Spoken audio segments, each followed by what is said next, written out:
21वीं सदी को भले ही हम तरक्की और विज्ञान का युग कहते हों, लेकिन जमीनी हकीकत यही है कि आज भी समाज में अमीरी गरीबी, ऊंच नीच, शहरी ग्रामीण और यहाँ तक कि महिला और पुरुष के बीच भी गहरा भेदभाव किया जाता है। महिलाओं को पुरुषों की अपेक्षा न केवल कमजोर माना जाता है, बल्कि उसे कई प्रकार की रूढ़िवादी मान्यताएं और परंपराओं के बंधन में भी जकड़ दिया जाता है। विशेषकर महामारी के दौरान उसके साथ सबसे अधिक अनुचित पूर्ण व्यवहार किया जाता है, जबकि यह पूरी तरह से प्राकृतिक प्रक्रिया है।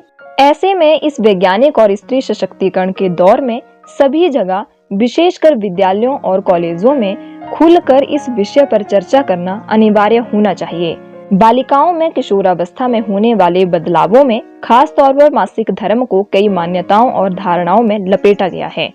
लड़कियों में आमतौर पर 14 से 15 वर्ष की आयु में मासिक धर्म आरंभ हो जाता है। सामाजिक रूढ़ियों के कारण महिलाओं, विशेषकर किशोरियों को महीने के इन 4-5 दिनों में बहुत बुरे दौर से गुजरना पड़ता है। पूरी दुनिया में 28 मई को मासिक धर्म स्वच्छता दिवस मनाया जाता है। वर्ष 2014 में जर्मनी के एक स्वैच्छिक संगठन वाश यूनाइटेड के द्वारा इस दिवस को मनाने की शुरुआत की गई थी। इसका मुख्य उद्देश्य ही यह था कि महिलाओं और किशोरियों को महीने के उन 5 दिनों यानी कि अपने मासिक धर्म के दौरान स्वच्छता बनाए रखने के लिए जागरूक किया जाए। ग्रामीण समाज में मासिक धर्म और उससे जुड़े पहलुओं पर चर्चा करना वर्जित समझा जाता है। महिलाएं इस विषय पर बातचीत करने और अपनी परेशानियों को बताने में झिझकती हैं।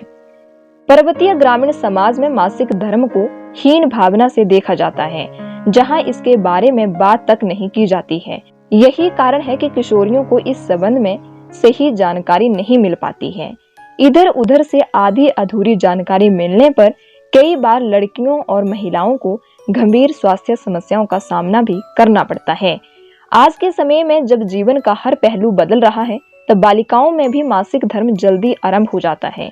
कई बार तो बच्चियों में 9-10 वर्ष की आयु में ही माहवारी शुरू हो जाती है। इस दौरान उन्हें क्या सावधानियां बरतनी चाहिए वो नहीं जानती हैं, जिससे उनका स्वास्थ्य खतरे में पड़ जाता है। महिलाओं में कई गंभीर बीमारियों और संक्रमण का प्रमुख कारण मासिक धर्म के दौरान अस्वच्छता और इस संबंध में जागरूकता की कमी है। जाहिर है कि महिलाओं और किशोरियों की एक बड़ी संख्या ग्रामीण निम्न वर्ग से है, जहां पर गरीबी और कठोर सामाजिक मान्यताओं के कारण महामारी के दौरान स्वच्छता पर ध्यान नहीं दिया जाता है। ग्रामीण क्षेत्रों में महामारी के दौरान महिलाओं को बुनियादी सुविधाओं से भी वंचित रहना पड़ता है, जिसके कारण परिणाम दयनीय और भयानक होते हैं। महामारी के दौरान स्वच्छता रखने में सैनिटरी पैड महत्वपूर्ण साधन है। इंडियन ब्यूरो स्टैंडर्ड्स ने पहली बार 1980 में सैनिटरी पैड्स के लिए मानक तय किए।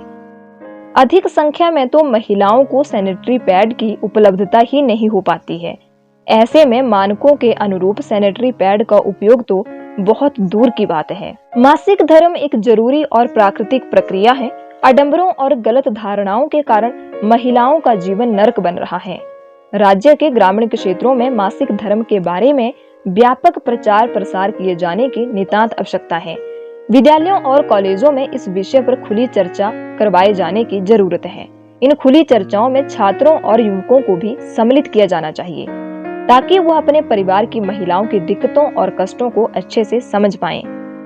नीतिगत स्तर पर ग्रामीण क्षेत्रों में ऐसे केंद्र बनाए जाने की आवश्यकता है, जहां मासिक धर्म से जुड़े सभी पहलुओं पर किशोरियों, युवतियों और सभी उम्र की महिलाओं को जानकारी व जरूरी स्वास्थ्य सेवाएं मिल सकें। अब समय आ गया है कि मासिक धर्म जैसे जरूरी विषय पर मिथ्या और गलत धारणाओं को समाप्त करके जानकारी व जागरूकता को फैलाया जाए।